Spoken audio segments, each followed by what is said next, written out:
Ooh. Oh, there it is. Get a little weird with it, you know what I'm saying? Yeah. All right. Pop them phones back on. Have them phones back on. Cause it is your boys. Welcome back to Happy Hour, Quick Sixer Podcast. Today's gonna be a fun one, I think. Oh yeah. Yeah. You know, we're sponsored by. Oh, I guess I didn't say it.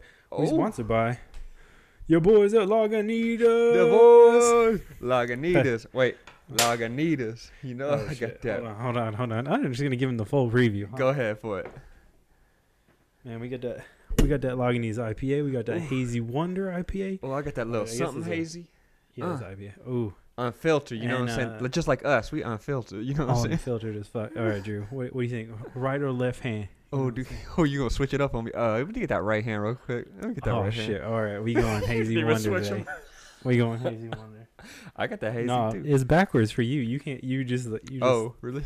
Yeah. Everything All right, so backwards for Hazy me. Wonder is what I'm going with. Yeah, and of course, drinking from that Lagunitas glass. You know what I'm saying? Yep, That large mouth. Large mouth. Large. It's you my know what I'm favorite. It's saying? my favorite glass. It's on rotation heavy in my house. Heavy. Is it?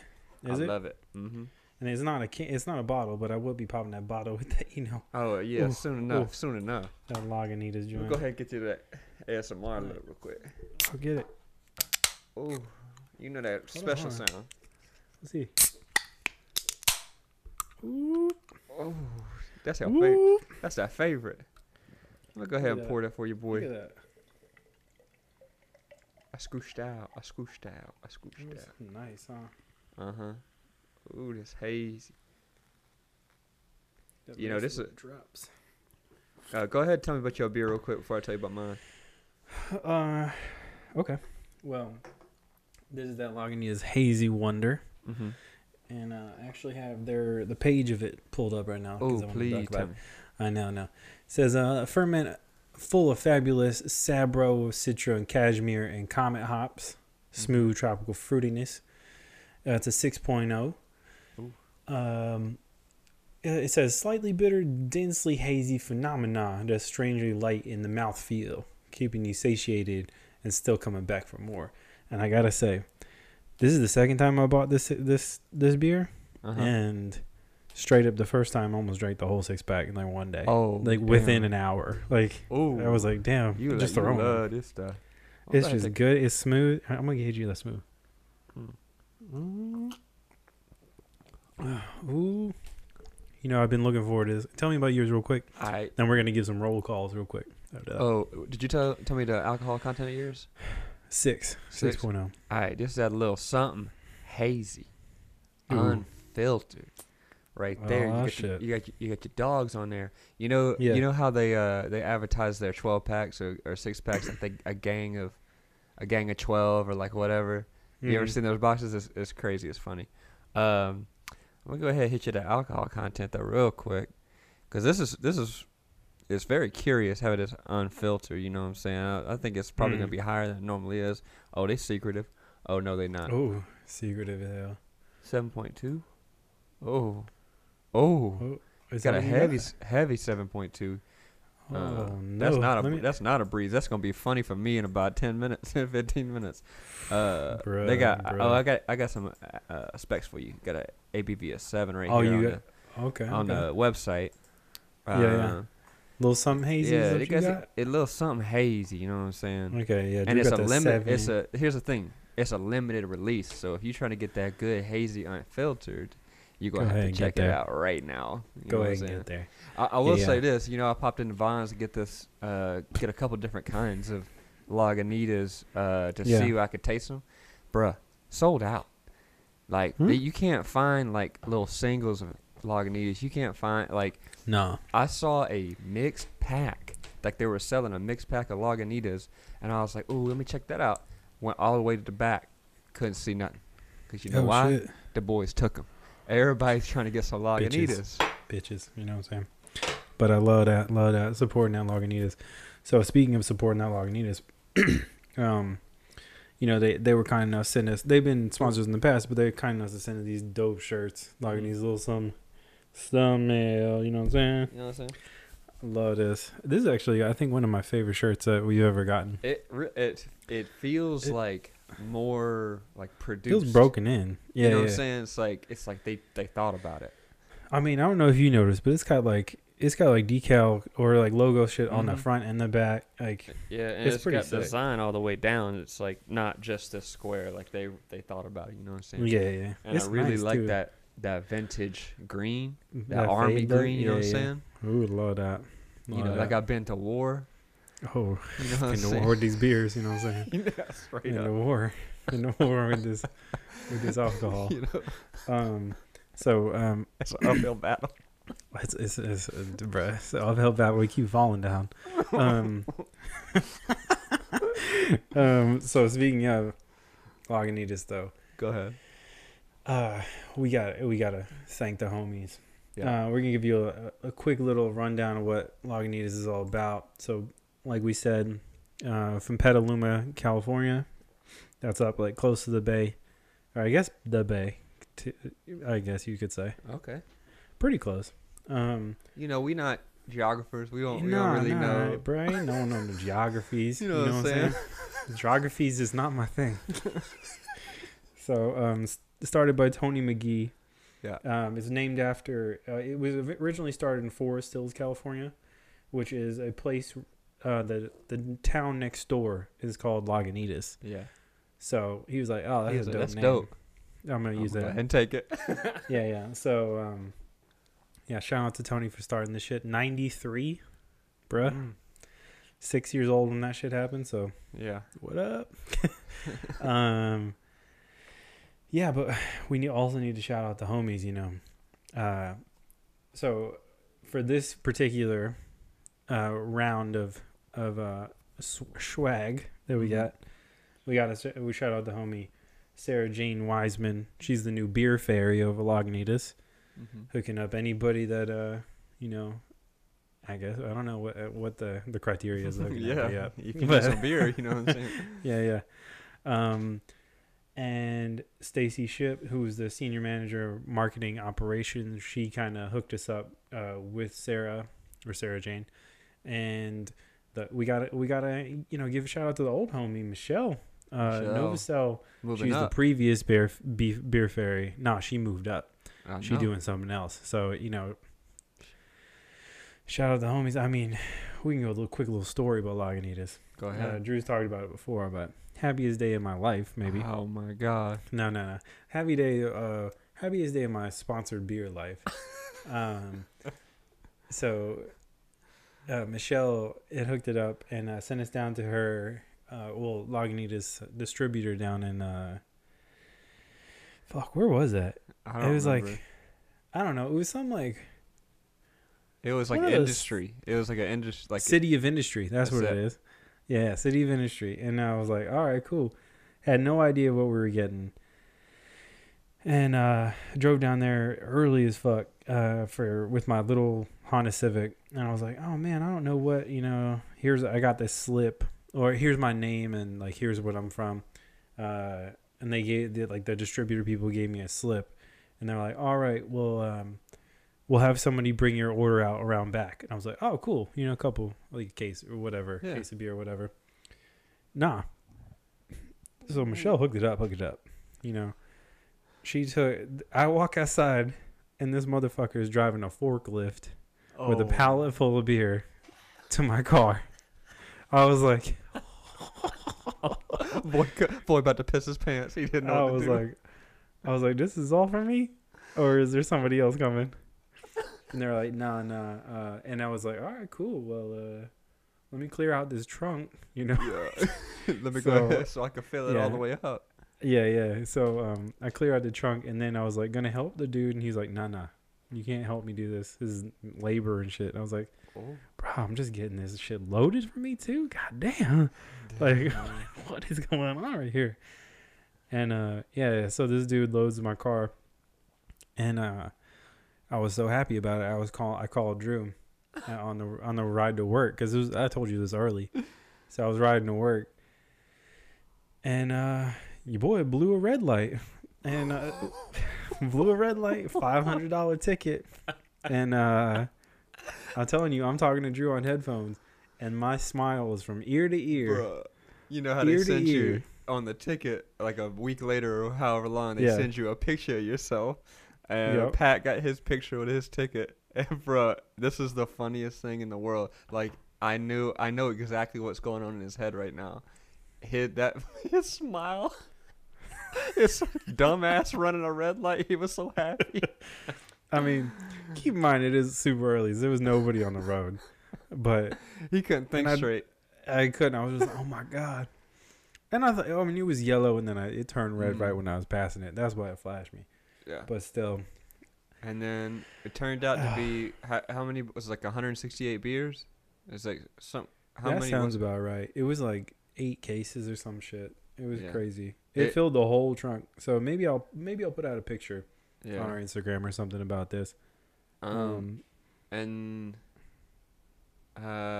yeah, so that happened, and then we split up the loot. Pat brought some to me, and Give me the loot. And then I think we told this story before on the podcast, and obviously you know about it from the very last episode, but they sponsored, I guess, the last 4 episodes, really, because we had to try all the different beers they sent us. But that last episode, bro, we went to Target and got a kiddie pool, walked it right across Colorado Boulevard to bring it to Pat's patio, and then we straight up filled that boy with ice and Lagunitas. It was a glorious day. I was faded, bro. Yeah, don't even go listen to that 4-part episode. Yeah. It's hours long. We recorded for like 4 hours, I think. Bro, it was the funnest time we've ever had, but it was trash. That podcast was just like straight up. If you're gonna listen to anything from that day, listen to the episode before, because we did an episode while we were up there, and then decided to do finale episode. But the episode when we're up there is actually all right. The last one though, oh God, rough. Yeah. So we're gonna get into a couple of things, and if we have a quick sip on this episode, Drew, I don't know if you know. Oh, I know. With your boy Riley Bray from the Bigfoot Collectors Club, representing, So he might pop in here anytime, but let's just go ahead and start. You know what I'm saying? What I'm talking about. Okay, I'm taking a little note real quick. Okay, go for it. Putting down a note to try to find that picture of me running a red light.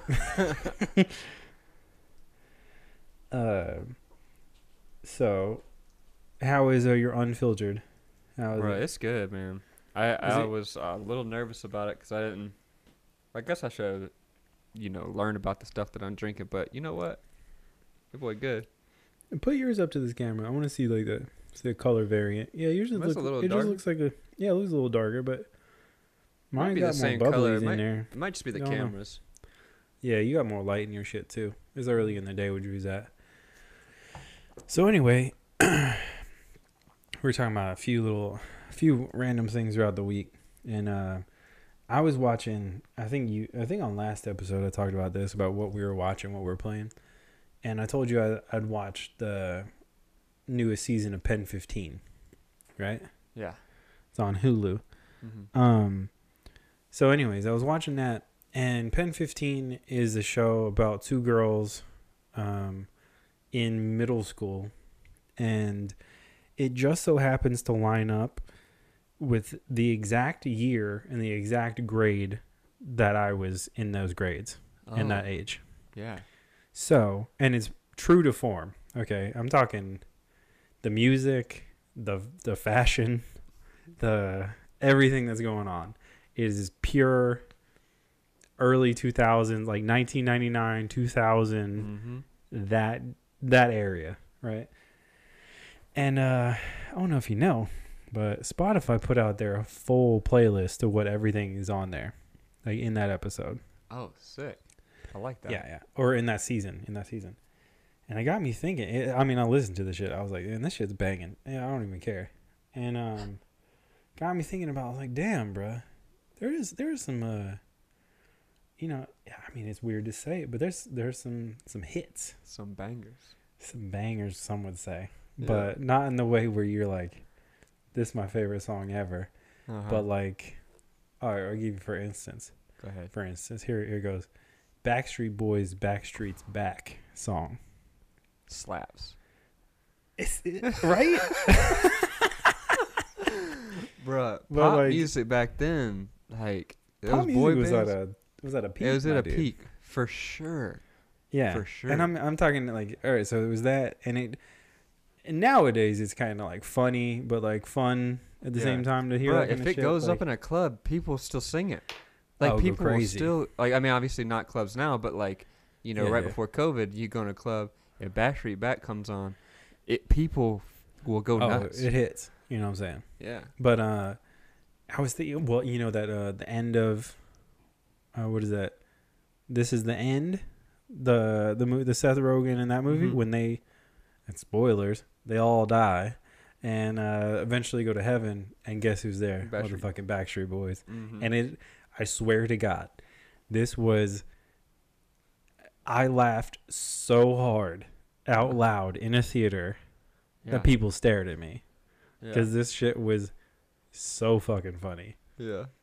And I'm telling you, well, this was also at the ArcLight when I saw that, and I was at the 21 and plus theater, so I was drinking too. Oh. So I was like, oh, bruh, I Had to. lost it when that happened. But yeah, it got me thinking. I was like, man, there's some hitters back then. I mean, you got Spice Girls, "Say You'll Be There," Ooh. song hits. You got Hanson, Mbop, Lennis Morissette, "You Ought to Know," all in the same time frame. Yeah. But you know what's the funniest thing about this to me is like some of these acts like from back then, this is like 10 years ago now almost. Some of these acts still are like, yeah, this is their shit. Like they accepted it. I don't think there's like acts from back then that like just didn't accept what they were actually playing. Yeah. So like Hanson will full on just play Mbop like for they're down with it. They're like, oh cool, yeah, that's our thing. I saw Alanis Morissette when she went to Arroyo Seco. Your boy Pat hooked it up. Ooh. I went to Arroyo Seco for the Quick Sixer team. Got some Instagram clips and things like that for their marketing.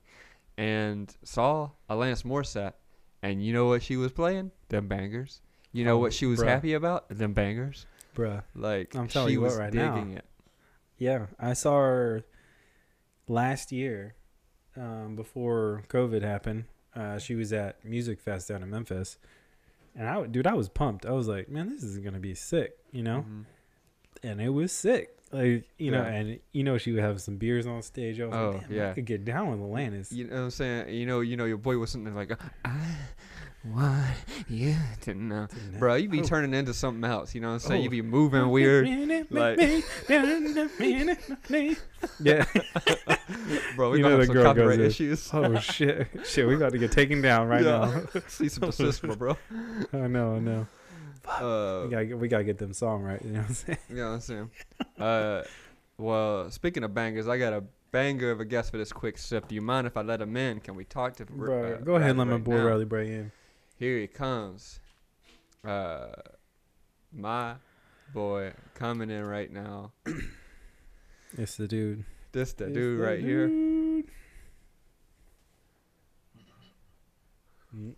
I got a question for Riley right when he pops his big ass face in here. Hello. What is up, Riley Bray, my boy? What's up? What's up, guys? Oh, not much. You know what I'm bro, saying? you all blacked out. You vampire right now. What is going on? Hold on. Let's see what I went from the Go one. ahead, click that video icon so I can see your face. Or are you not doing? Oh, that's my boy. It's like getting Grandpa on the podcast. There we go. Like, how do you do it here? All right, so what's up, guys? Thanks for having me. Yeah, of course. Absolutely. Yeah, we're about to get down with this. So we were just talking about some Lagunitas, some 90s songs. I don't know if you want to weigh in on this, but this is what we're drinking right now. I got that Hazy Wonder. Awesome. I got And that. Drew's got that little little something hazy, unfiltered. What you got right now? I have the Founders Session All Day IPA. There you go. And I actually just ran and got it because I realized that I drank all the Lagunitas that I had in the house. See, that's the problem. We were just talking about this.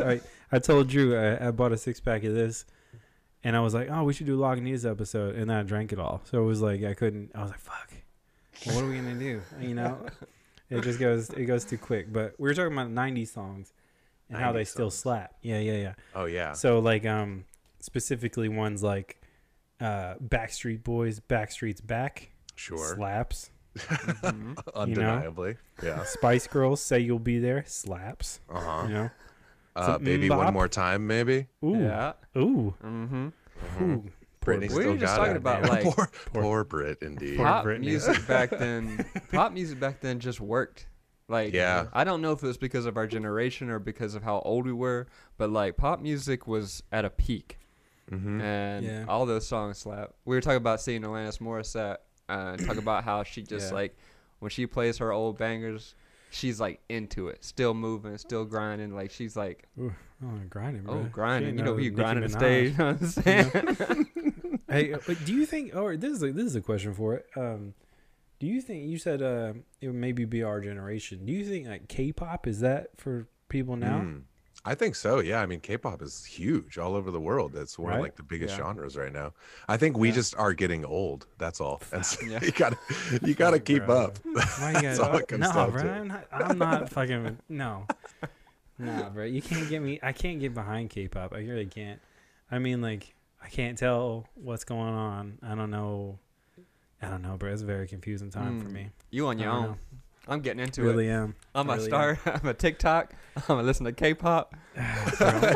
You're staying plugged in. You're coming in with your video settings Oh my already God. turned on. Yeah. Oh my god. I'm gonna hit you with some age right here. All right. Go ahead. On Friday, was the 20th anniversary of Linkin Park's Hybrid Theory. 20 years 20 years. that thing came out. Wow. Bro, how old do you feel right now? Like, come on. Old enough to be drinking at 3:00 in the afternoon.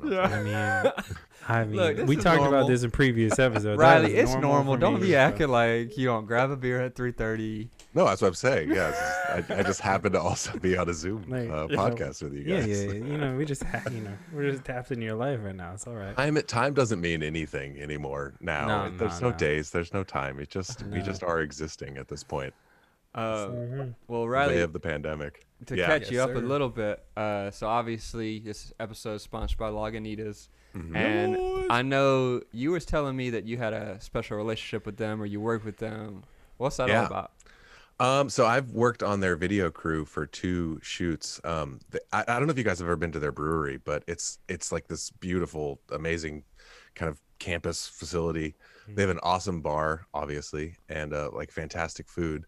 And then they also have this amphitheater where they have a concert series, like these outdoor concerts. And so when the bands play, they'll also do a video where they do kind of like a sketch comedy thing and then a performance video of the band. So I've worked on 2 of those. I shot with Budo's band and with Paul Coffin, and both of the things we did with them were so much fun. Like, I cannot say enough good things about the people at Lagunitas and just like their vibe and general attitude. Like, it's just such a cool place, and they have such a good sense of humor, and it just seems like everyone there actually really likes each other and is having a good time and like is passionate about what they're doing. They're amazing. So first off, like my first experience, like popping into work with them, I like show up and I meet this guy. Everyone calls him Tambo. I don't even know what his real name is, but Tambo. He's Tambo, and he's one of the funniest people I have ever met in my life. And he's kind of in charge of these videos that we're doing. And I walk in, it's maybe, I don't know, 11 noon, and he's just like, why don't you have a beer? And I was like, I don't know, because you're paying me to be here. Yeah. Right. The rules that's the difference though. The rules don't matter at a brewery. Like me and Drew did brewery tour with Quick Sixer, we'd be going down there like 10, 11 a.m. Sure. before they open for everything. They're just like, oh, here's like 5 beers. Yeah. Let's just Absolutely. Right now. Yeah, Tambo's like, man, I'm already too deep. Like, you got to catch up. And Oh no. so it's just like a party atmosphere. It's so much fun, and it's so great for like the creative side of things because everyone's just loose and having a good time, and no one's being too like, everyone's a professional doing their job, but no one's being too like crazy about just sort of like enforcing these things that we think are a part of work, but don't really have to be, like you're saying. It's like these rules are arbitrary, you know. Yeah. And we just made some really funny, fun stuff with them. I do have one good story of shooting with Paul Coffin. Get after it. Let's do it. So he, I don't know if you know who he is. He's like kind of like a modern day Johnny Cash. That's where I'd put him.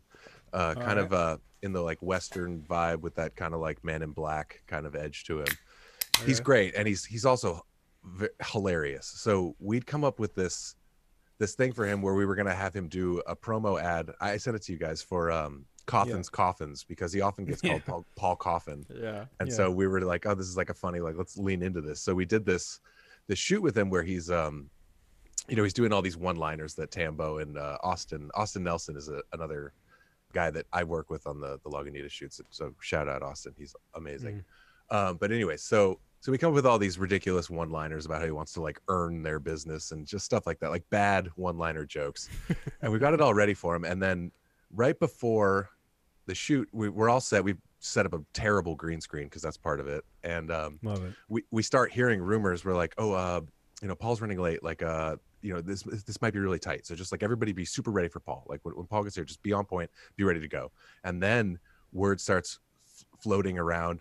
Okay, so it sounds like Paul took a lot of acid, and he we may have a very short window that we can shoot with him before it kicks in. So he's gonna be late. He's gonna walk in. We just got to get these lines in his hands and just like make it happen, like really quick. So like seriously, like nobody mess this up. And then so everyone's like, okay, and it's getting kind of more serious. And he walks in, and it's like a wild animal has just walked into the room. We're just like, everyone's like, don't make eye contact. Like kind of like, hello, Mr. Coffin. I'm totally being normal. This is I'm sure you're normal too. This is a normal thing we're doing. It's a normal time. And so we get through the whole shoot, and he like nails it, and he's hilarious, and he totally gets the joke and just like goes for it. And it's fantastic. And then we're kind of like, he's like, all right, like let's see some of that back, and we're all kind of real like nervous and tentative, like, oh, you did really great, Paul. And he's like looking at it, and we all kind of like have our distance around him. He looks around, he's like, oh, I'm not on acid, by the way. I was just fucking with you guys. Oh my god! And only Tambo had been in on that the whole time. No one, like, so everyone on Lagunitas, everyone on the crew side, we all believed it, and they were just like, he just thought that would be funny. And like create like a good tension. That's some real shooting. Like Andy Kaufman shit. Like that's like coming in pretending like just fucking with the whole crew. Like his audience was just y'all, just trying to mess with y'all. That's hilarious. And everyone believed it. Everyone on the crew, everyone on the Lagunitas side, we were all just like, oh Hell god. No. But that's kind of like what I'm talking about. Just like the fun there and the atmosphere there. That sounds good dope. time. Yeah. Mm-hmm. Speaking of beers and Lagunitas, we have that Lagunitas IPA. Is that 6.2? This is that classic. So, Riley, we were talking about earlier.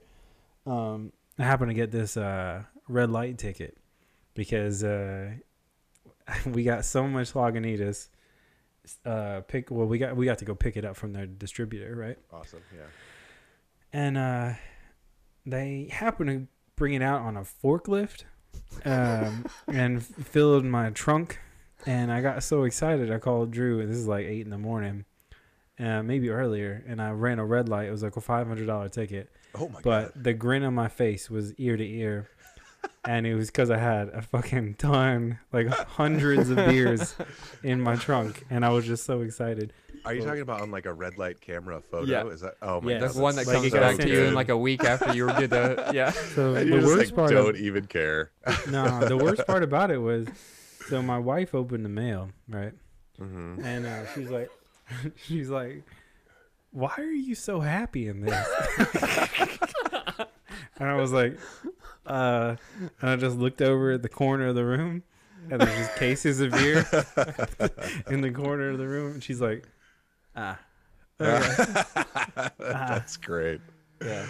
Oh my god, that's so much. That's funny. That's great. So Riley, I feel like that's kind of kismet that Lagunitas came back around and wanted to sponsor another episode, and you had a relationship with them, and that's a big part of the reason why I wanted you here. But you're obviously more than a relationship with Lagunitas. We have a relationship as well. we work together. Been working together for a while. It's an open relationship. It's an open relationship. You know, it's porous. I'm getting in there too. You know, We're trying to be as best long as friends. everybody's comfortable. You know, it's all good. Yeah. But you do everything. You got a music career. You got film. You working with Gibson. You doing all kinds of stuff. What is like?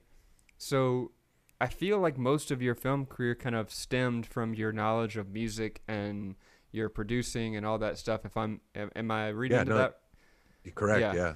So, can you tell me a little bit about your music career? That's what I really want to know about. Okay, cool. Well, I got into music like really young. I just sort of, fell in love with instruments when I started playing like piano and guitar and then drums. Like it all kind of around like 11, 12, and then I kind of got more serious like 13, 14, and by the time I was like 16, I was like gigging in bars and stuff. And I grew up in LA, so I grew up like playing like like the Sunset Strip, like the Roxy and the Whiskey and that kind of stuff. Place for a child, right? Yeah. Yeah, exactly. Yeah. My parents realized pretty early on that like I was pretty hell bent on what I was going to do. And so like we just sort of worked out this deal. They were like, well, if you just get A's in school, then you can pretty much do whatever you want. And so that was like a good compromise. It was a good way to actually get me to do school. In the end, I realized it was quite smart of them. But so I grew up just playing music, and then continued to do that after I went off to college, and I toured in like a bunch of punk bands and like psych rock bands and things like that. I ended up in a band called Spindrift, which is what I'm in now.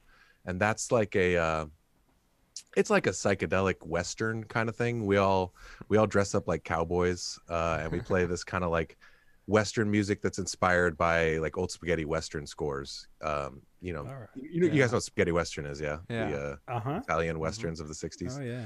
Yeah, so that's kind of like where that's at. And throughout like playing music, I just more and more got into the idea of like everything around it. Like I wanted to play all the instruments. I wanted to understand the technical side. I wanted to be really adept in the studio and produce other people as well. I realized how much I liked playing in other people's bands and producing other people's music as well as writing my own. So I just developed that skill set, and that kind of led into a career for a while mixing front of house for bands. And I would tour around like mixing shows because I just love touring, and when I was not touring in my band, I would tour with other bands and mix their shows.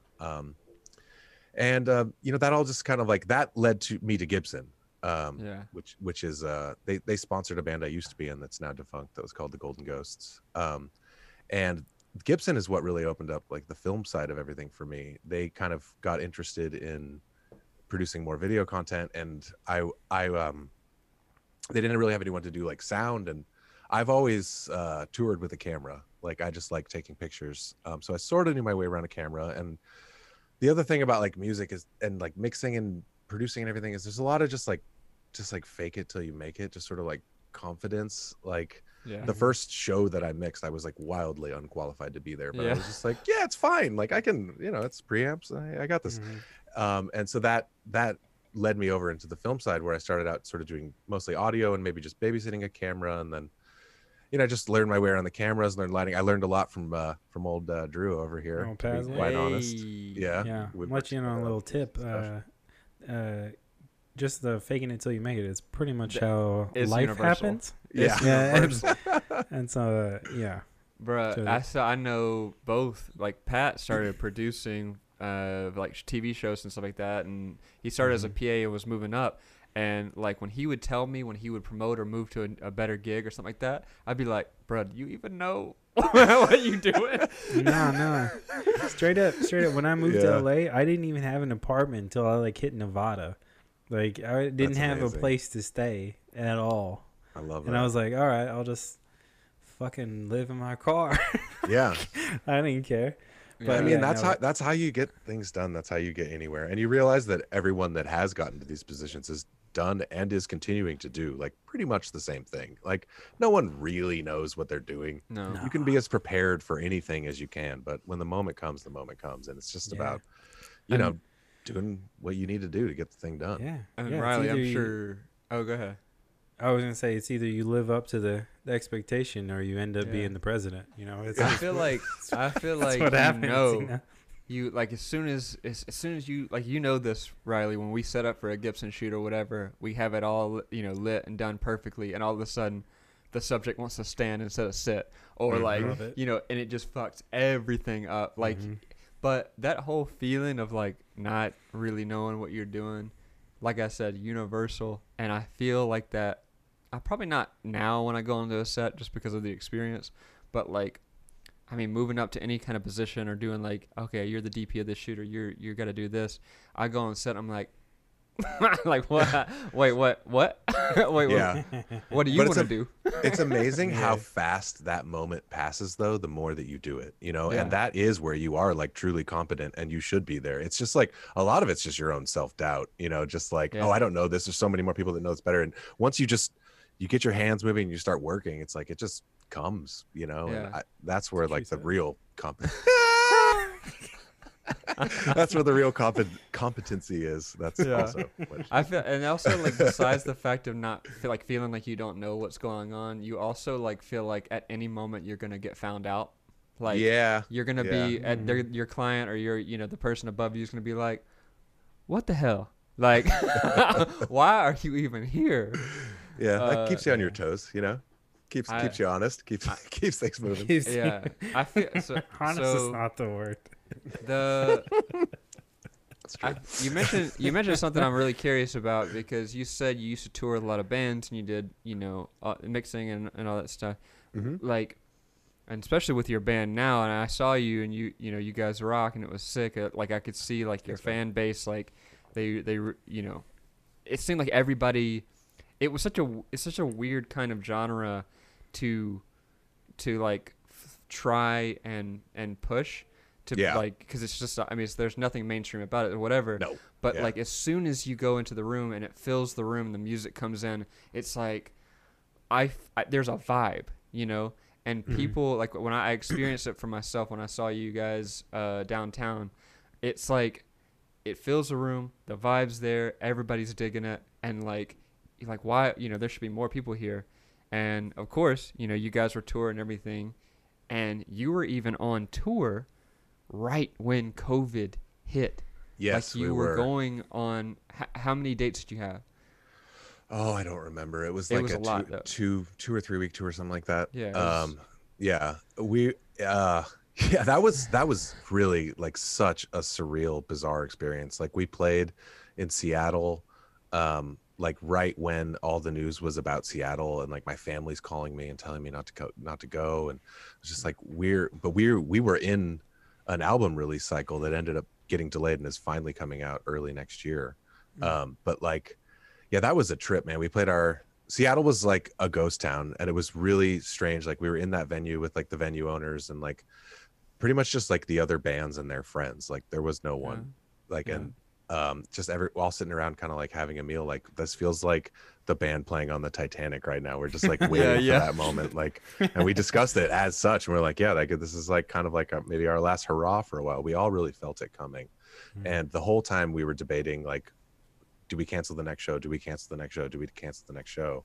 And then the stay-at-home order was issued, and it was the moment where it was like, no, this is really going down. And we played in Reno that night. That we announced that was our last show. We were calling the rest of the tour, and it was a surreal experience. And the whole time we were out there, we were like so careful, like masked up and like incessantly washing our hands. I got home and my hands were like all like red and cracked from like just like constant like washing them, because when you're on tour, you're never somewhere like safe and clean. You're always in a public space of some kind, which is part of the fun of it when it's not, a global pandemic. Oh, sure. I remember in Portland, before it had been announced as a global pandemic, like kind of cheekily in between songs, I was like, so how about that global pandemic, huh, everybody? And it was kind of like this like chuckle in the room, but everyone's sort of like, oh God. I was like, but yeah, so we got through it and no one got sick. And we had to cancel quite a few shows, but we got back, and then I was so excited to be home and safe and everything was all good. And then the day after I got back, my girlfriend was like, We're pregnant. don't no, even better. she's like, I don't know if this is just like my allergies or something, but I don't feel that good. And I was like, No. Oh, rad. so I got home from tour and immediately got coronavirus. Dang. There you go. Unlike no one else in the band got sick, so it definitely was from that. Survive Yeah. COVID. Like, Yeah, Or like yeah. Was really that- at the time that it was the scariest. Yes, Like- there were no really? tests available. There was very Oh. little information available. I think we lost our sense of smell on March 15th, I think, and that, or maybe 16th, and then that day I was like, we were starting to be like, something's really off here, and then I googled coronavirus loss of smell, and it was like one of the first days that an article came out about a study, and that was the moment where I was like, oh, we have this, like this is happening. Yeah. Yeah. And yeah, thankfully we both had mild cases. We were sick, but it wasn't like any big deal. We didn't have to like go to the Yeah, hospital or yeah. anything. Everything was fine. But there was that moment where I was just like, am I gonna die?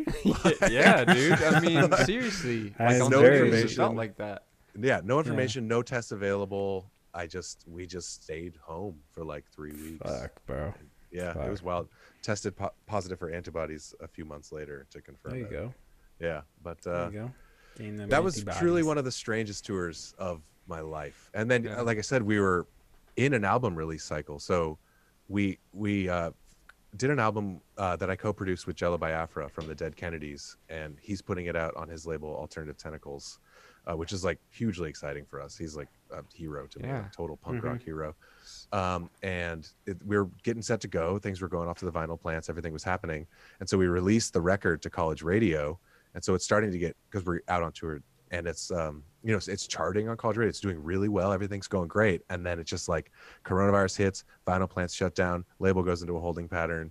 Here we all are all these months later. It's been out on radio for like months and months and months, but is not, you can't stream it. It's not out. It doesn't exist. You can only find it on college radio if you call and request it. It's just kind of weirdly old school in a way, I guess, but it's just been a pretty weird dope. year. Yeah. It's coming out in hopefully January. Depends on the vinyl. Congrats. We shall see. That'd be We shall sick. see. Yeah, man. Yeah. I was just reading about this beer that I'm having right now. Drew, I didn't even realize this last time we had the sponsor, but Lagunitas puts this beer out 5 different ways. Go ahead. Yeah, they got so the bottle, the bottle 12 or 6 packs, 22-ounce bottles, right? Big On tap, 19.2-ounce cans, the big boys. Ooh. Tall boys. Yeah, and the 12-ounce cans. I'm like, damn, Ooh.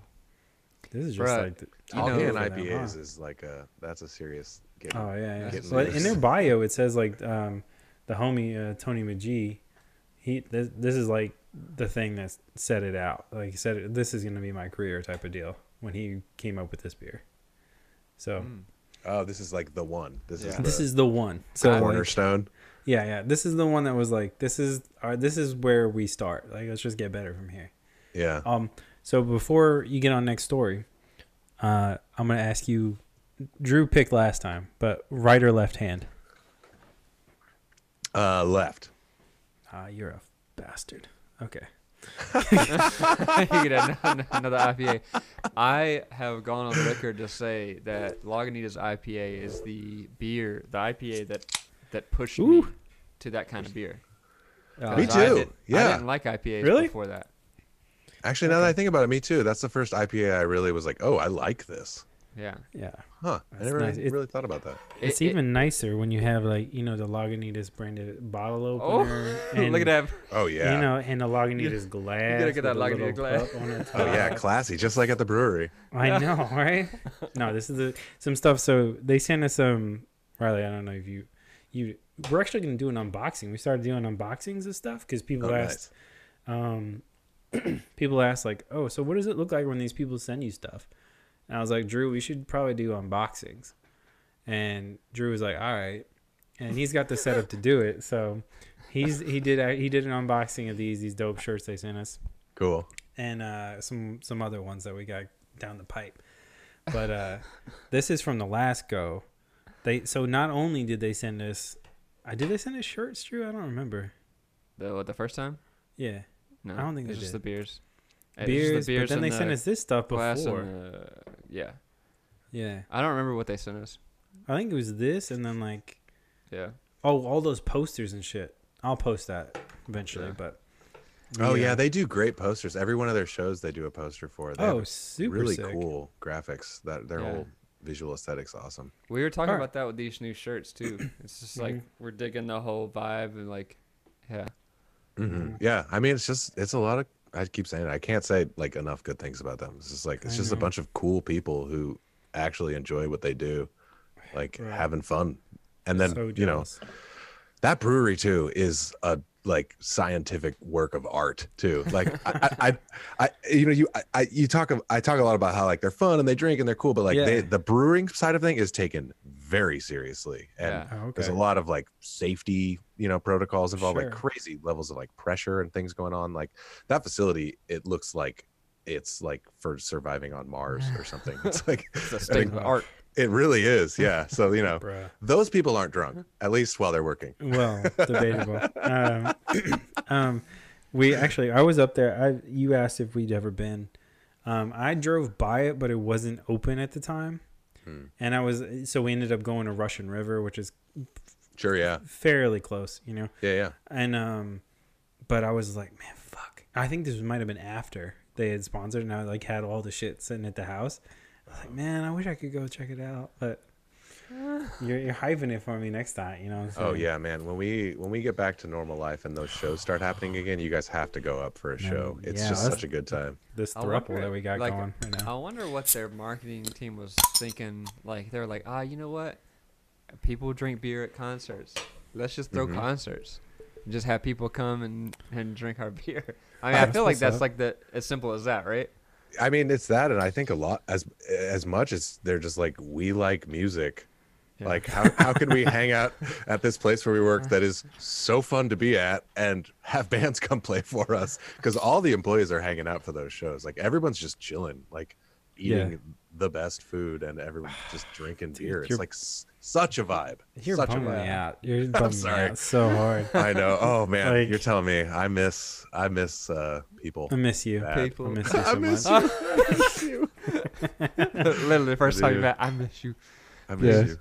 So tell us, we announced at the beginning of this that we're doing a quick sip with you, but we also said you're a key figure in this Bigfoot Collectors Club. Yeah. Hit us with the highlights, my dude. All right. Bigfoot Collectors Club is a comedy paranormal podcast where we interview amazing guests about their personal paranormal history, and we share stories of high strangeness, which are basically actual accounts of paranormal encounters throughout history. And we do that with the high strangeness is kind of like a radio play where I score it with a bunch of like spooky synths and stuff, and we'll have guest voices. We recently did a deep dive on the Roswell crash. That's a 3-part series going really into all the little details, and it's it's a lot of fun with the scoring, and we had a bunch of guests come in and do voices of different characters, and it drops every Wednesday. It's free. We've been it's really been it's amazing to me how much it's like starting to take off, and we have just this incredible audience, and I appreciate them so much, and we love we just love the community that's going around the show. And we take people's encounters seriously, we take the paranormal seriously, but we don't take ourselves too seriously. And I mean, I think it's funny and it's a lot of fun. The two hosts are Michael McMillan and Bryce Johnson. Michael was on True Blood. He was the gay preacher vampire. I forget Steve something. Bryce is in that's Michael. And then Bryce is in Willow Creek, which is a Bobcat Goldthwait Bigfoot directed movie. They're both like huge enthusiasts about paranormal stuff and Bigfoot stuff. I'm more like on the X-Files kind of view of the paranormal. I love it. It's fun. It's cool. But I don't really believe in anything. I'll say that. But yeah, it's a lot of fun. You should check it out. We've been doing it for like 3 years now, which is crazy. And we've had some like really great guests like Craig Ferguson, Paul Scheer, Jen Kirkman. There's so many more. I'm just rambling off the top of my head. But we also have a Patreon if you dig the show called The Other Side. That's like a whole other side of the show. And that's been growing recently too, and we're having a lot of fun over there. we recently on the Patreon did a bracket, like a March Madness bracket of movie monsters versus cryptids, and to find out who the ultimate champion would be. And that episode was a lot of fun. So wait, the Patreon is different content? It is. It's all different content that's exclusive to the Patreon, and it's kind of like a little bit of a more experimental side of the show. That's where we first sort of worked out like the radio play stuff with like more like sound effects and stuff like that, and we also do like deep dives and sort of get into just more our sort of personal thoughts on the matter. Yeah. So it's sort of like two shows that complement each other.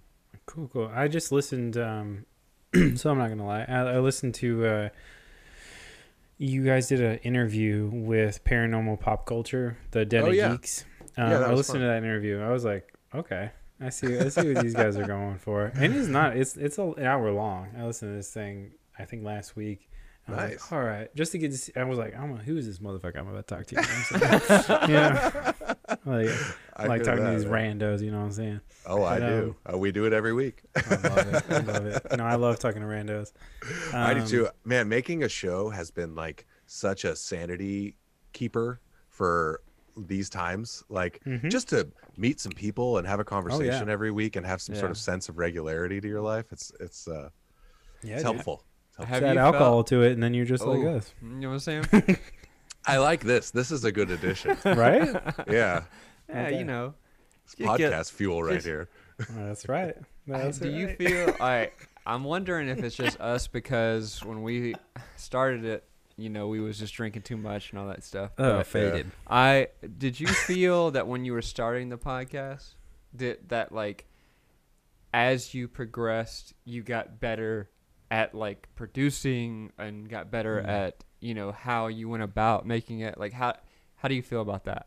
Oh, definitely. I think when it first started, I like barely said a word because I'm an on mic producer, but they're the hosts. So I was like kind of very shy to the mic. I also was like more tentative with the scores and the sound effects. I was like, but the more we've done it, you just get so comfortable with it. And now we're just, we've really, I think, hit our stride, not to like toot my own horn, but we're just having so much fun with it now. And I just, I think we've relaxed into, we've also become sort of more confident that our audience actually likes what we're doing. Like they want us to do that. We're not just like, hey, look at me. They're like, no, like do the thing. And we're like, okay, yeah, we'll do the thing.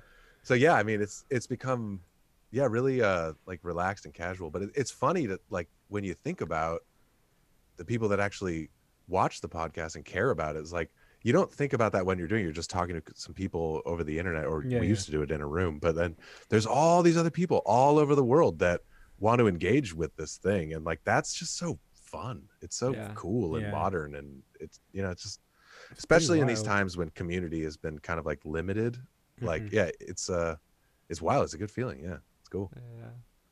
I feel like dude, no, I feel like our that thing that you described of like adding, you know, I'm gonna go with this, I'm gonna be extra about this, put some little bit, you know, that's drinking too much alcohol. Is that for us? So like as soon as we get too drunk and we like start rambling on and say, you know, whatever, I feel like we get the most interaction. Like people want to see us just be ridiculous. But sometimes it just becomes a little bit too much. Well, that's the plight of the entertainer, my man. I mean, isn't that like the whole deal? Is like you got to go up on the tightrope for everybody to enjoy. No, plight of the alcoholic, more like it. You know what I'm saying? Well, you found a productive outlet at least. We did. I mean, what were we gonna say, Drew? I just say, Pat's the biggest con artist in the world. He just made a podcast all around. He just trying to get free beer. He just found a way to get some free beer. You know what? When did you ever hear of a guy getting a beer bought for him? Didn't happen. It didn't happen. That's true. I found a way to do it. All right. You know? on a worldwide platform. I don't know. No, it is. It's kind of wild. People sliding into your DMs like, "Can I buy you a drink?" Oh, don't even. You know what I'm saying? You know what I'm saying? It's private. You know what I'm saying, Riley? I'm talking about breweries. I'm not. They just want to buy you a drink. That's all. The thing is, we be sliding in their DMs like, "Yeah, you want to buy me a drink?" You know, what's up? Nice. You got to take the offensive. You know, it goes both ways. You know what I'm saying? Yeah, it does. It's very bi. You know what I'm saying? It's very just. It's just fluid, Drew. That's what it is. We don't even know what we're doing. It's just like all right, just a slippery slide. Man. This fits there. It's gonna work. You know. No, like it kind of have. This is kind of sick. We got to shout this out. We get shit for talking about other breweries when we're on a brewery sponsored show. Right. But one of our friends, Matt.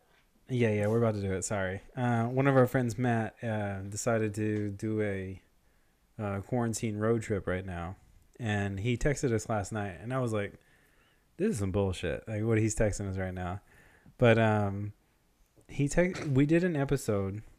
Speaking of talking to randos, we had an episode sponsored by Vanessa House Brewing Company in Oklahoma City, and this man decided to go on a road trip, right? He's like, fuck it, I'm going to stop at all these breweries that they got sponsored by. And he sends us a picture of their sign. And I'm like, you just pulled it from Google. Fuck it, bullshit. Yeah. And he's like, no, I talked to the homie that you had on the show. Told him I was there because of Quick Sixer. Nice. Yeah, all right. Yeah. So we got to give a shout out to Matt. I guess from New Orleans, we can say at this point. Yeah. For hitting them up. That's super cool. That is cool. Yeah. It was cool too because like I sometimes like when these sponsors come through, like I don't know if they have a certain expectation of what's going to happen if they become, come on our podcast or whatever. Yeah. And I think like what we want is to bring the community together, like the beer community, like bring people to breweries that they're not used to seeing or whatever. Yeah. And we do Lagunitas is kind of big in LA, but people might not know about them. You got Vanessa House, which is really small. It's in Oklahoma City, and it's kind of sick that we had the homie go all the way to Oklahoma City and see him. And they were talking about doing another episode and like coming to the brewery and stuff like that, which we can't wait to start doing again because we say what we used to do all the time, and I know that our fans are kind of like tired of it, but that brewery tour life that we had when the first couple seasons happened, we were going to breweries, we were talking to the brewmaster or the owner or whatever, awesome. And it was so much fun. Like fun to like hear and drink their beer in front of them and like talk about it and stuff like that. So I can't wait to do that again. That's gonna be sick. You guys are smart. You figured out your live show angle. See, you talked about pressure though, right? Earlier. Drinking someone's beer in front of them for the first time is like, bro, I'm a very animated face, so like it fucks me up. Like, I'm like, oh. Like, he does not have a poker face. He does not have a poker face. There's no poker face. So it is. Don't stare at me. Like, that is true because people take pride in their beers too. Like they really do. So if you're just like, not for me, like that's like not once have we asked somebody a question about a beer that we had in front of them, and they're like, "Hey, what's this all about?" Not once were they short of words. Like they were just like, "Yo, this is why I did it." Like whatever, and they just on and on and on or whatever. Mm-hmm. It was. I mean, it was a little nerve-wracking. Luckily, though, we haven't had. Well, no one's ever presented us anything that was like too crazy, Right.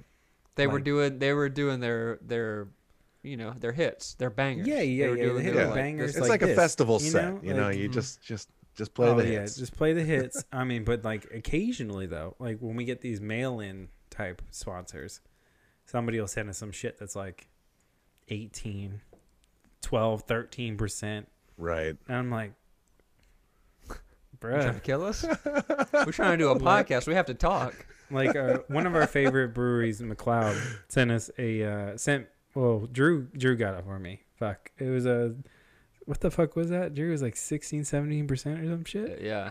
It was too much. This shit was oil, my dude. I was trying to drink it, Once you've surpassed wine, it's like you're just like it's more like a dare at that point than a beer.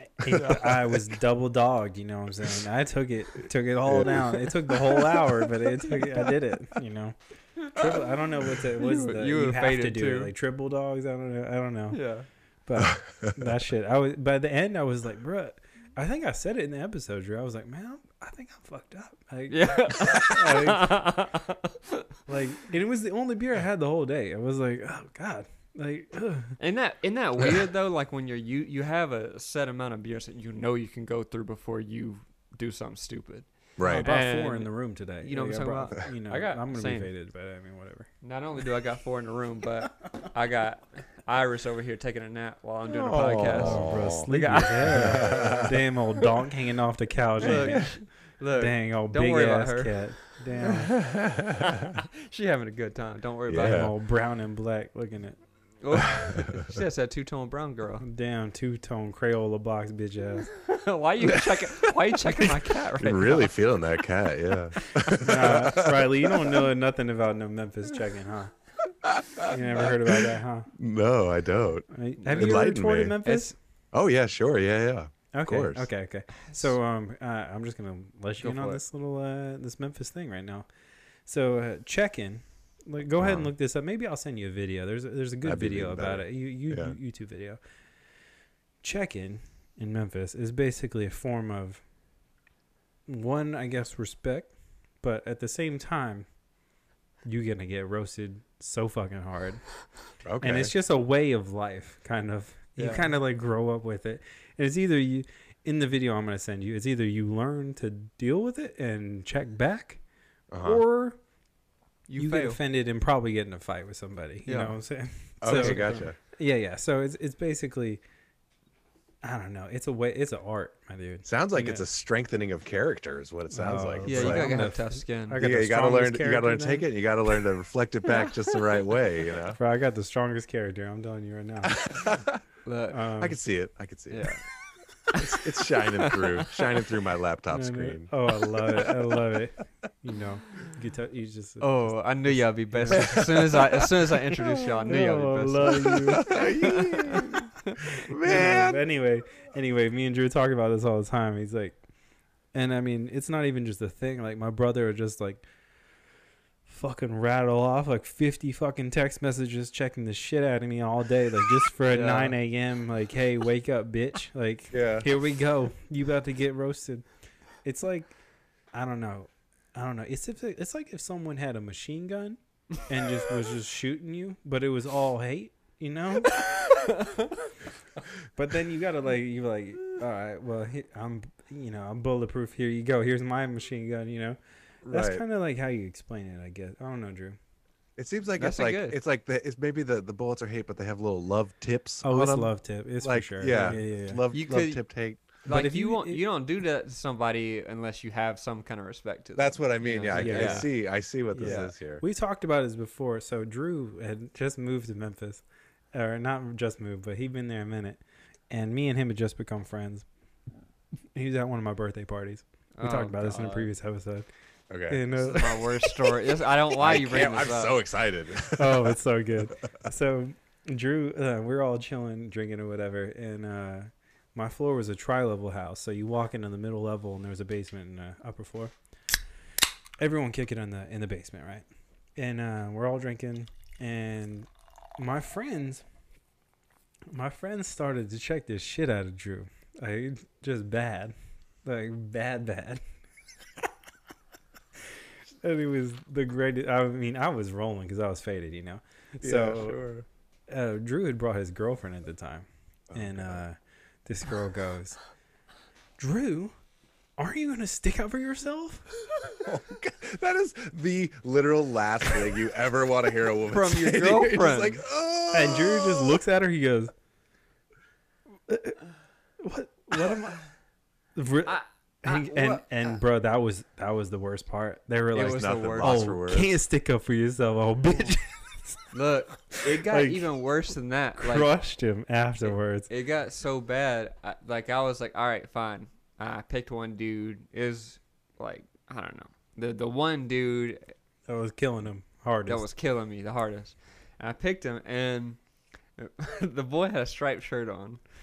And I will say it exactly like I said it then, and you'll see how embarrassing it is for me. You don't I want was to have like, water in your mouth. I was like, well, you look like Freddy Krueger in your striped shirt. Like, like I couldn't. I had no power. I had no oomph. I had nothing, and it was Not so even a delayed. it was so delayed that like I bet that got a good laugh in the room. people no better. Even better. it deadened the room. They were so Oh my embarrassed God. for me. That's what they were they're just like, oh God. Yeah, everyone was like, And then Dan was like the guy that I checked, he was like, It's just like you could see the disappointment. You can see the disappointment. it was You're not understanding this game, But, are you? like, No. He's from that deep Mississippi, you know. He didn't get that. yeah. It was hard because Dude, like that's brutal. I had That's just so rough. I had just like befriended Pat, and like we were kind of getting on a level where we were, you know, being friends, skating together, all this stuff, and I didn't know that part of his life. You know, he was like, "Hey, come to my birthday party. You should meet all my friends. You'd love them. Like, they'd be fun." Yeah. And it was a big old setup. It wasn't a setup specifically for him. Ready. It was just like it was just. The thing is, it wasn't a setup for him. It was more of a. I think it was definitely an initiation type of thing. Yeah. Mm-hmm. But at the same time, it was more of a like. I failed. Hazing. It was like initiation hazing type of situation, but I think they were also doing it for my entertainment. Yeah. So it was like, and I was getting in on it, you know. I got it had to. But it was more of like an entertainment thing. Like, oh, let's just sit here for an hour and check the shit out of each other. I'm talking, this shit doesn't happen like for a few minutes. Like it's like. It's a whole story. Like you have you build a whole adventure. arc of you got callbacks to earlier. And, Oh yeah. It's multi-layered. eventually it just ends when you just can't stop laughing, and it just can't, you know, either side. Then it's like a mutual respect thing, and Drew's kind of honestly, you know, I vibe that more than like the West Coast version, which is just like aggressively passive aggressive. You know, and that's something you see too, like.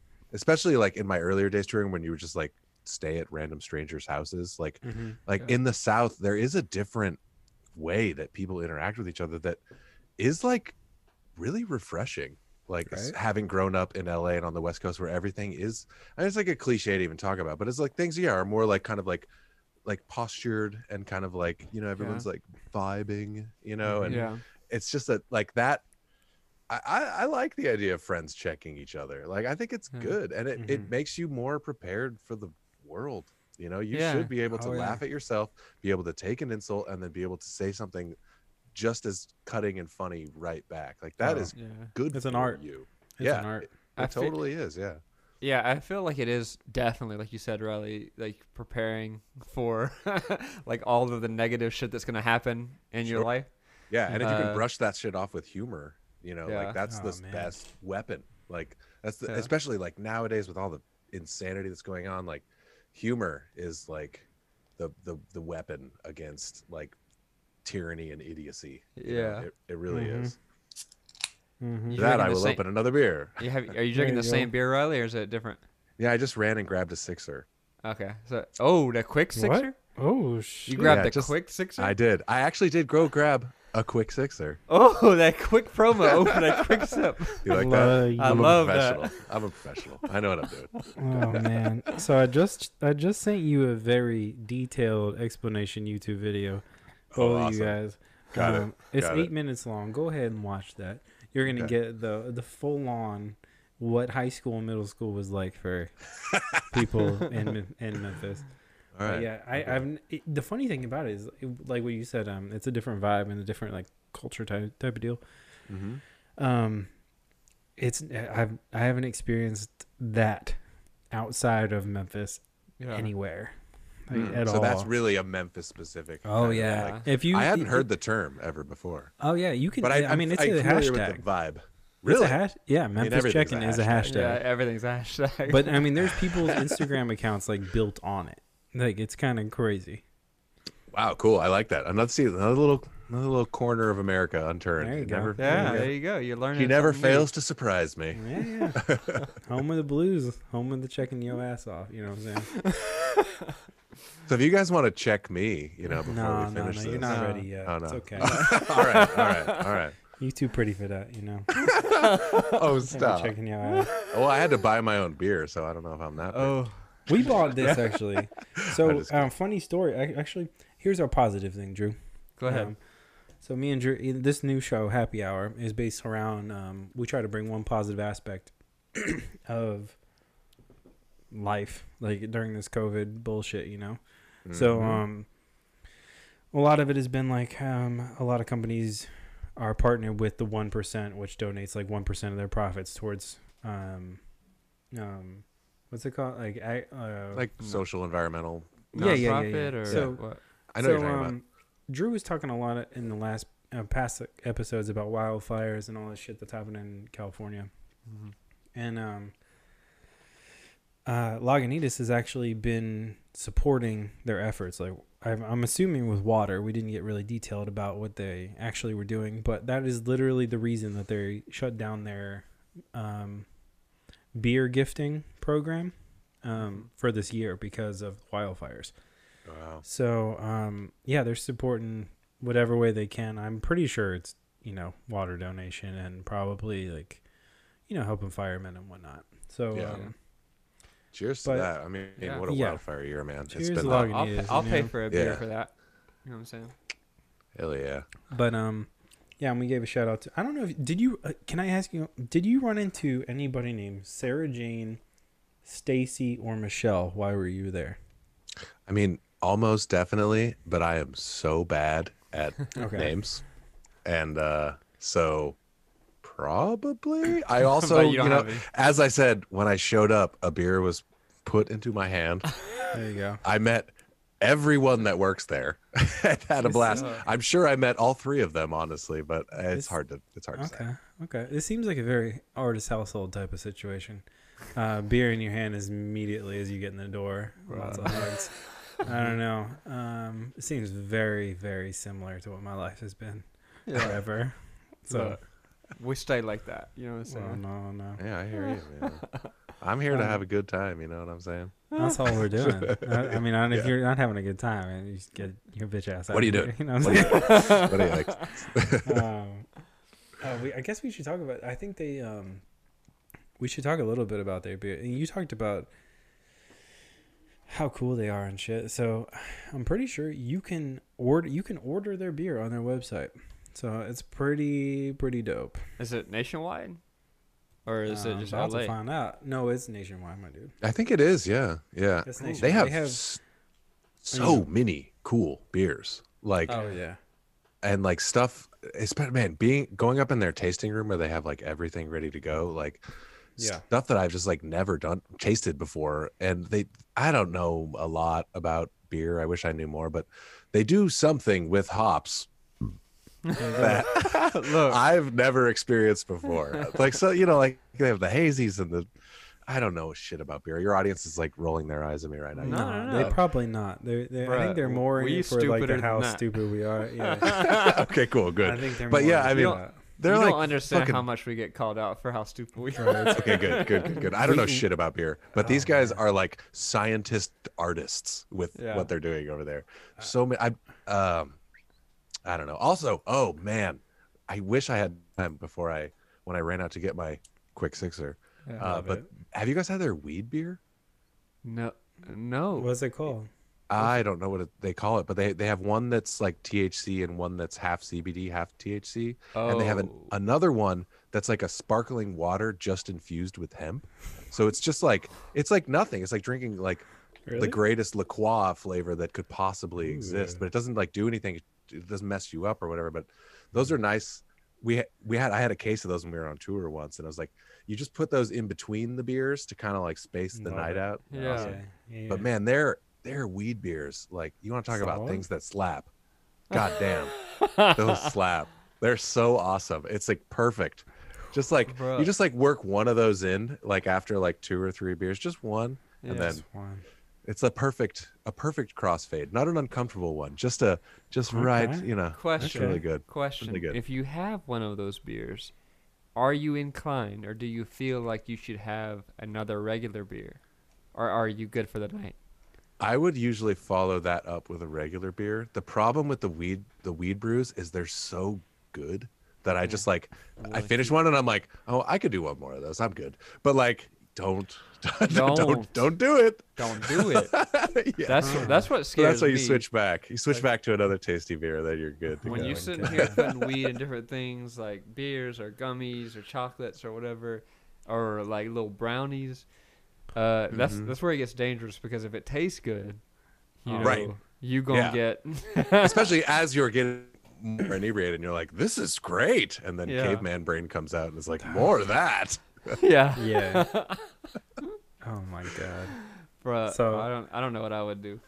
I know what you do. I'm about to tell you what you would do. So you can order their beer through Drizzly, just so you guys know, nationwide.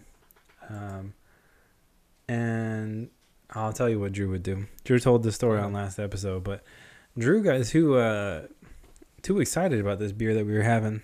He had some residual beers from a sponsor, Look, and he was just sipping because shit was nice, you know, like what you were saying. Like you have a wee beer after a couple beers, and my man just sat up one sec and was faded as fuck. look, Had to throw I'm up. Had to telling do you. the whole. Oh, no. I'm telling you, I here's know. the thing. When you're used to Stella's, when you're used to like a normal ass beer, and then you get these like 6 or 7, you know, whatever percent alcohol content, and you Yep. just start throwing it back 3 or 4, you realize you ain't playing the same ball game. You're really not. You're Yep. really not. You in the majors, bro. Yeah, it's a Yeah. whole different. whole different. It's You a ain't whole hitting different T-ball thing. no more. And Riley, you know this story because I told you when we were shooting at the studio in Pasadena. I Okay. won't say for who. Yeah. But do you remember when we were in Pasadena? We were shooting, and that was the day after, and I was sitting there filming, Oh, and I was like, fuck, I'm about to pass out like in the remember middle of that, this yeah. interview. And you know what? The guy that we're interviewing, I was like, he would say a few lines or whatever he was saying, and then he was like, "Man, is this boring, y'all?" And I was like, "Oh shit, he sees me." He sees me like, yeah. I remember that moment fully, and it's like just you, just like, oh god, I'm gonna die. dude, I was struggling, and I have never been that irresponsible because like I don't do that. I don't You usually drink snuck before up on shoots or him. anything. Sure, But yeah. like I thought I could have 3 in the middle of the day and Yeah. not be a big deal, and it just got you. and it tore me up. I'm Oh, telling I you. was at the so shoot, funny. and I could not like I mean, feel. all right. To be fair on Drew's side though, like he didn't look at this alcohol look. content. Like these are all of them that he had were at least 6, 8, 7% beers. Right. Yeah. Yeah. He's not used to that. So I'm used like to them throwing him back 4 or and 5s. Yeah. he's not used to that. So like I can understand how this lightweight motherfucker got like that. You know what I'm saying? Like You got to go for the Lagunitas daytime one, whatever that. What's that daytime. one Ooh. called? It- Those are I just like plow through those though. I Like, especially if grabbed- I'm out like That's in a good nature beer. somewhere. That's like a hiking beer. You That's know? a I good grabbed beer. those specifically beer. for this episode, and I tore 4%. through 'em. Yeah. I tore through them, and now I'm not drinking. I'm drinking this. This is ah, what I'm drinking because I couldn't leave them in my fridge. They were too good. I know. Yeah. They hit something there with that, and I think They it's really did. I feel like again seems like with them they just make what they want. They're like, we need a beer we can drink all day, Yeah, so they made daytime. You know. yeah. That's the thing though. The breweries that we've come across that like we've had. All right, so we've had I don't even know how many on this new show, Drew, but like quite a few sponsors that send us stuff, and like usually they send us like their hitters and like sometimes like a special thing Mm-hmm. or whatever. But we've noticed like some of these are just you can have all day type of thing, you know. Yeah. Like some like not even above 5, like 5% type of shit. Yeah. They knew while we were doing a podcast, so we could like talk and drink at the same time, which Oh, was good. Speaking of, I'm gonna be Oh, fade. Riley, you don't. It doesn't have to be Lagunitas, but can you give our audience one of your favorite beers? I mean, I like really, really, really love Mexican food. Yeah. Like, and I Ooh. just love like a Negro Modelo. Modelo with a Ooh. burrito. It's like really just Love like that. Love that. a great pleasure of life, you know. Yeah. So I mean, I know that's kind of like a basic beer to choose, but No. No. that's like a No. moment that I just like a wet burrito and a Modelo, and I'm Yeah. like I'm in my happy That place. wet though. Look, Oh yeah. I know for a fact Riley loves those burritos because no matter where we are, if we are in Nashville, LA, San Francisco, wherever we're traveling for our shoots, this boy always goes to burritos. Montana. Mexican restaurants to find the burrito of his Hold choice. on. It's true. I'm trying to taste the burritos of the world, you know. Oh, I love Some that. are great and some are not. You know, Riley, we're in the same kind of vein, but we're trying to taste the beers of the world. You know what I'm saying? Yeah, yeah. So- Well, they pair really well together. You don't yeah. say. You don't say. Nothing says like a good night's sleep like a burrito and a beer or a few. Or a few Yeah. beers and just no Yeah. burritos. Hold on? So Riley was here when you were here that one time? Yeah, Riley, I don't know if you know this, but when we were in Nashville shooting The Process, Pat lives in Nashville, and we were hanging out at the hotel, like while we were shooting. and stuff like that. Drinking. And drinking. Yeah, Drinking I at the do- hotel beer. I do remember hearing about the hangout I wasn't invited to. Yeah. Oh, Ooh. I remember that. Yeah. dang. We'll bring you out next time. We'll bring you No, out I'm just next kidding. time. I'm just kidding. But I do remember you saying you were meeting up with your friends. And we were Yeah. yeah. Yeah. No, I live out towards that way, so it was legit. Well, next Yeah. time we'd love to have a drink in person. Yeah, it will that'd be happen. Great. Yeah. We might have to do another one of these in We'll person. get to that airport Hilton. Oh man, nothing Love like that. drinking at. Did you ever think you would do so much drinking at an airport Hilton in your No. life when Well, you that set is- out on your career? Because Yes. man, have we done some drinking at an airport Hilton? I don't think you know about drinking at an airport. Bruh, look. When I was doing shows, it was like a way of life. So Hey. I don't- Well, go What? ahead. I want to say something to Riley. Do you know about airport beer? oh, What about it specifically? I mean, I drink it That regularly. there's no rules to what time it is or where yeah. you're going. when Or you what- get past security, there's no time. It doesn't. Time doesn't exist. There's no like stigma on when you should have No. a beer. That's definitely true. That's actually another great pleasure of life is like breakfast and a beer at an airport before a flight. At like 4 6:30 in a.m. the morning. beer. You know? Yeah. Well, every time I fly, I send Pat a beer, no matter what. Like I send a picture of it, no matter what time it is, 6:30 a.m. for me, whatever. Yes. Because Pat brought up this topic. Like it really does. It's true. Like Yeah. there's no time at the airport. There's no stigma of when you can have a beer. There's just like, what would you like? And he was like, well, I guess I'd like a beer. Yep. And then there you go. Yeah, You don't got to It worry actually- about all these strange ass people who's staring at you. You don't know them. You don't care Yeah. about them. There's a backstory. There's like a to this, silent Drew. code when Yeah. you like sit down at the bar of the restaurant at 6 a.m. at the airport where they like everybody knows. Well, no one's gonna give you a hard time. Like No. they're just yeah. And we're all on this boat together. You know, the airport even they just want everyone to be like relaxed and comfortable. They're like, sure, have a beer. Don't be afraid that you're about to be in a sky chariot. Like it's cool. It's a fart tube in the air. Yeah. Yeah, Have a no. beer. There's definitely a backstory behind this.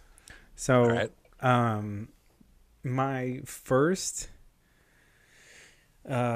executive producer of a show is from Memphis, and it was the first job I had in LA.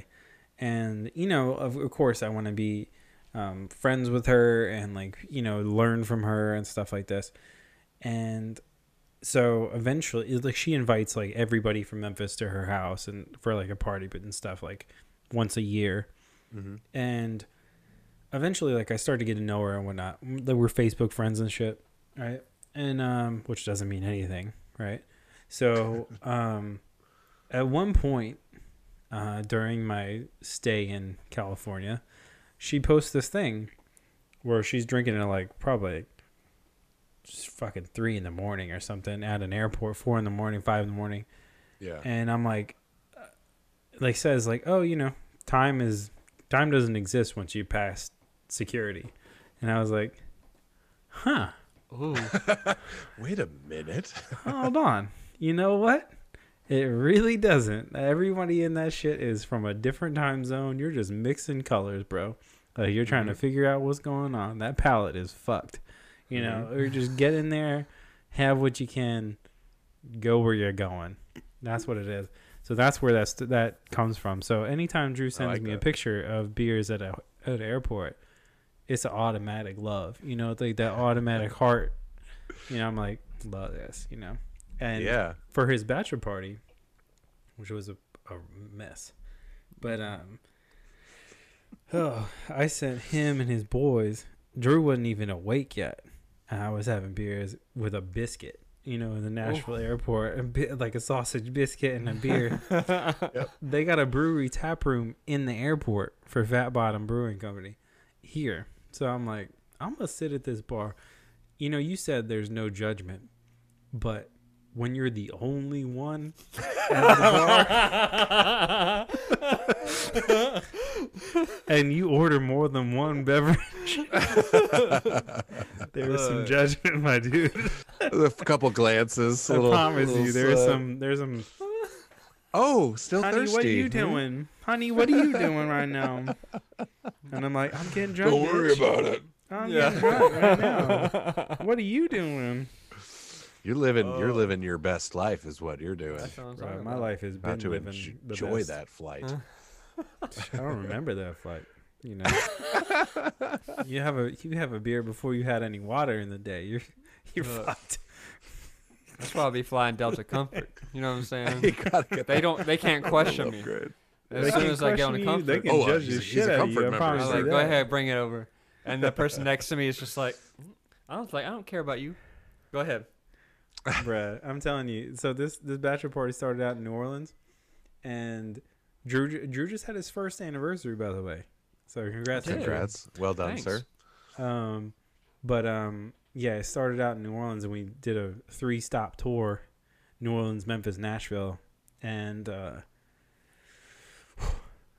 man, hurricane coming a in. multi-city bachelor party that's an ambitious event. It was. I'll tell you what, nothing was on time, but I wouldn't imagine it was.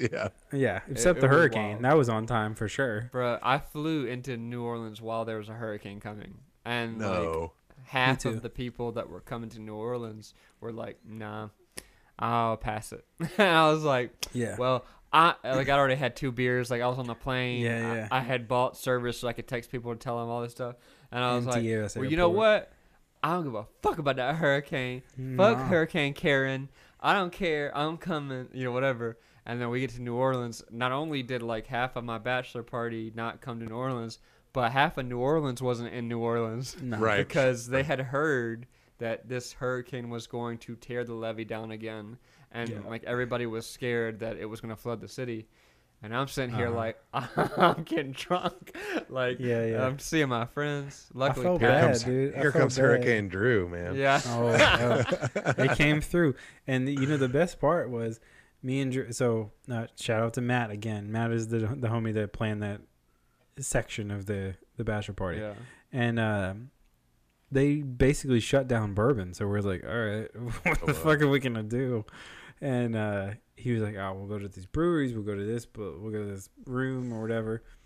And, bro, the next morning,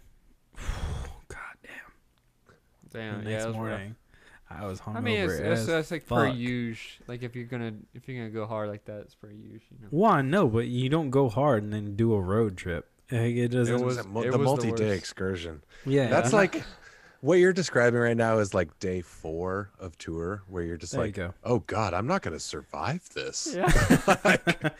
That's like you kind of got to recalibrate a little bit, and you're like, okay, I gotta pace myself. That was like any traveling show I ever did. You're like, oh fuck, I'm gaining weight pretty quick. Right, especially you guys doing like brewery tours, like going and doing episodes like that. Like, yeah, I mean, it's a whole different type of athlete, is what it is. Oh, you gotta train yourself to perform. You know what I'm saying? Thank you. Real beer strong. You know what I'm saying? Yeah, exactly. That's actually, you know what's funny about that? You say that we went down to the southern part. Oh, well, not southern part. That's fucking Southern California. So, fuck, where was that, Drew? We did some breweries that were like lower South Los Angeles County, and we decided like Newport, I think, type area. Mm-hmm. Yeah, like and we're County. like, you know what? we're just gonna get faded at these breweries, and then we're gonna go to the beach, and then we're gonna be at the beach. I can't even tell you how fucked up we were at these beaches, but we shouldn't have been swimming. That's for sure. No, no, we straight up would have died. Yeah, the beach is actually could be like a really terrible place to go when you're drunk because you're just gonna end up like sunburned and like dirty.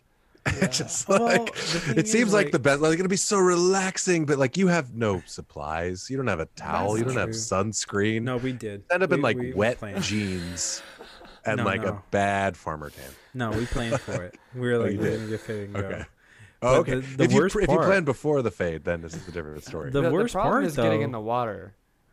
That's what's scary. No, that's not the scary part. You sitting there body surfing, drunk is. You just that's like what a I'm talking dead about. body, honestly.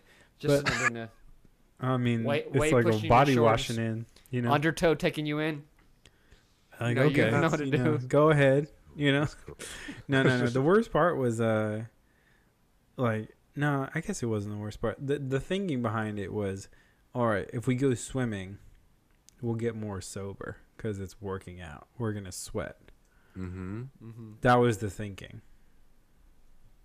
Yeah. Dangerous activity to get sober is never a good plan. Well, it was the only plan, Riley. Don't judge us. You know. I mean, I've definitely jumped in cold water to sober up. I'm not saying I'm above it. I'm just saying in retrospect, Yeah. nothing like a cold body of water to knock some sense into you, you know? Yeah. For sure. Mm-hmm. For sure. So, shit, we should reel this back in. We went on a tangent. We Oh, did. yeah. Big tangent. Big tangent. So, we were talking about doing a little collabo with the BFC. Bigfoot. You know what I'm saying? Mm-hmm. We refer to it as the BCC, BCC? Okay. Bigfoot Collectors Club. Okay. BFC like Bigfoot Club. Is that what you're going for there? I like that. Yeah. But Yeah, we maybe know I what should we have talking said it about. We're BCC. talking semantics. It's the BCC. Lay it on me. What are you BCC, talking Bigfoot about? Collection. We were talking about doing a collabo episode with all the homies. What do you think? the hosts? When I we like it. thinking? I like it. I've talked to them about it. They're super into They're it. down? Yeah. Yeah. Should we open Bryce another beer to discuss it? Bryce does not drink anymore, but he used to drink more than all of us. Hence the not anymore. I But see. he's down to drink some non-alkies and hang out as well. And he very much encourages the consumption by others. I think he has a vicarious sort of sense about that. Oh, okay. Yeah. Okay, that's Yeah. fun. What does he? Yeah. This is interesting to me. Have you seen? There's a lot of non-alcoholic beers at the store now. Mm-hmm. So like, I don't know how down he is, but like, is he? You think he's down for that? Oh yeah, 100%. He loves non-alcoholic beers. He's Oh really? like Bryce is like married and has kids and is being a good boy now. But like, in the deep heart of Bryce, he used to refer to his apartment in Hollywood as Club Bryce. I think that could like kind of give you an idea of like the core of Bryce, you know. So like Bryce is down for the party. He's Cool. just All right. he's just All not right. getting drunk anymore. Yeah. Sick. Well, we are excited to have them on the show and hear about their podcast or y'all's podcast, Mhm. and try to introduce them to our world, which is a lot more casual. Because I've listened to your podcast as well, and there is a pretty strict format. Like it makes sense. Like everything kind of flows together. When I look at our podcast, I'm like, bro, what are we doing wrong? We're just straight up too casual, just talking, getting too drunk and whatever. But No, it's like, you know, like we're like a rock and roll song. You know, we got verse, chorus, verse. You guys are like bebop, free jazz. You know, you're that's just what like I'm talking about. just getting Well, I loose. This is love some- that reference. Some bitches Yeah, brew, you know. I'm Yeah, jazz as fuck. You know what I'm saying? You know, I got a little blues in there, a little jazz. Go ahead, hit me with some jazz. You know what I'm saying? Oh damn! Ooh, ooh, ooh, ooh, ooh. We make you dumber the more you listen to us, because Ooh, I there just is wanna- a true fact that What's the the fact? longer that the episode goes on, the dumber we get. Ah, You know, that's there's never been a more science. true thing that Drew's ever said. This I gotta say, bruh. This I had to look what it's called again. You know, you go a little faded. You know, I know that hazy wonder. You know, I know you faded. Mm-hmm. It's How? 1:45. My eyes? Do I look It's- more? It's been an hour 45 and you still rolling. Oh, is it really? Yeah. Oh wow. And my wife You said. My wife said before that she was like, "Your bitch ass can't do a under 2 hour podcast." And I was like, Oh. I think I can. You know? I like how you guys were like 30 minutes, and I was like, I'll see how many beers I can drink in 30 minutes. And it's Yeah, like, yeah. That's usually how it 30 works. minutes, you my know? eye. Your Yeah. your quick sip turned into that long sip. That's know, how I do. That's how I You know, do. It's you know? like it's how Savor. it is though. You know, we do that thing where we're like, oh, we'll just do it for this long, and then we Here's get the to thing. hanging out. You know, and it's like, oh, Yeah. Pat, as soon as Pat gets faded, he can't stop talking. That's the problem. it's with rough, it. bro. That's It's that's rough. the our catch You know? 22 of doing this podcast because the episode should Did you last see an the hour. Artus 22? Did you say that? What did you What's say? that? Artus 22? No. Like my last name 22? Oh, no, Oh, I didn't say shit. that. Oh, well, Cat that's what it 22. is, bro. Oh. He said cat. You know, I was like, all I right, was like, I didn't get it's it at descending first. now. you trying to go to sleep before 9 o'clock in the artist household. It's not happening if you're in a group setting. You know what I'm saying? It's gonna.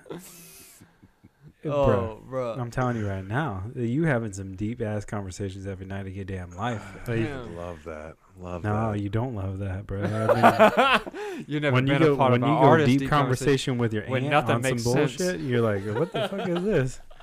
Like, what? I just you learned be some trying to things that concentrate. I know. It'd be like, Huh? when you learn some shit you didn't need to learn, you know, you're like, oh, Yeah. my brain didn't need that, but In this fragile sick, state you that know? it's now in. yeah, Yeah. you're like, this knowledge though, I did not need this, you know. Yeah. You know, you're I fucking, you're Bruh. you Bruh. Here we go. what your thoughts on a recycled aluminum? I did not need right now. You know, Yeah. it gets that It weird. gets too you know? much. Drew's never met my family, by the way. So I have. think- I not met. the full family, bro. Well, I met the mom and the dad and the brother. That's all I need to meet. I'm just A lot saying, of like family. Drew didn't get to go to my wedding, and so Oh, Drew that's kind of true. avoided the whole bit, you know. Mm. And only That a w- quarter of them went to the that's a- wedding, so it was kind That's of. not. That's a rough No, I think artist that was a situation life that choice. maybe we shouldn't get into. That was a life choice I think you made. So Pat, hit me with that wrap up. All right. We got- cool. So, you know, it's been your boys, Pat Ash, Drew Pasley. This nice episode has been sponsored by this dog and Lagunitas Brewing Company up in Petaluma, California. Mm-hmm. We had this nice quick sip Yeah. with Riley Bray. He been drinking on Yeah. that Founders IPA all day. Riley, where can we find you if we ever want to hear your shit? I mean, you can find Bigfoot Collectors Club. Just look that up. You can find my music with my band Spindrift. We're Spindrift West on Instagram. I'm Peace Drone on Instagram, and that's it. Love it. Love it. When's that album dropping? I'd love to give you an exact date, but early 2021 it looks like, depending on the situation of life and everything is uncertain. But it's You know, coming. bro, New that's Spindrift album's pretty coming. exact. That's pretty exact, you know what I'm saying? I expect life to be a certain way early 2021, you know what I'm saying? Right. Yeah. Yeah. Let's all So, just cling to that desperately. You know, just clinging to, you know, I think I might go by the quarter year by now, you know, soon. She's like, Yeah. oh, the first quarter of the year was kind of shit, but, you know. Yeah. But Yeah, I like that. so go and check out the first quarter of the year for Riley's new project. Yeah, and Um, sometime in the first quarter. There you go, Yeah. first quarter. But there's plenty of Spindrift albums already out, so go listen to that. Come check Yes. out our podcast, Bigfoot Collectors Club. It's a lot of fun. Mm-hmm. And yeah. Watch Gibson TV. Watch Oh. Gibson TV, where I work with Chaboy, Yeah. and we make amazing fun shit. I love that job. It's really Yeah, great. that's I love what we pretty do easy. there. Sick. I'm super jealous of this job. It seems really fun. Drew kind of, you tried to get me on one of these things, but it didn't work out. I tried to, because, you know, Pat lives in Nashville, and they were looking for PAs and stuff while we were shooting. I was like, man, maybe Pat should go in there, but he got that full-time job. That'll do it. That'll do That's it. how it is, you know. But it's whatever. You know, we got this side gig, you know. It's called Happy Hour Quick Sixer Podcast. I love that podcast life. Oh, you love that? I love it. I love it. That little side life. It's been that side life, and it's been your I stepped boys. on your tag, and I did it again. You're good. I'm going to do it one more time. Yeah. All right, here you go. Have your tag, my friend. There was no tag. There was no tag. I was just winging Never it. been a tag. No, there's never a tag. It really sounded. You sound like you were going into the momentum. I of a appreciate tag that. there. You thought I was professional, huh? I did. Bro, they ain't not professional about this part of the episode. It's just No, like, no. please, let's get out of here before we ruin it. Bro, I'm about to get divorced. No, no, it's been your boys, Pat Ashby Pasley. Check out Riley Bray's new shit. Bye. Bye. Bow. Bye.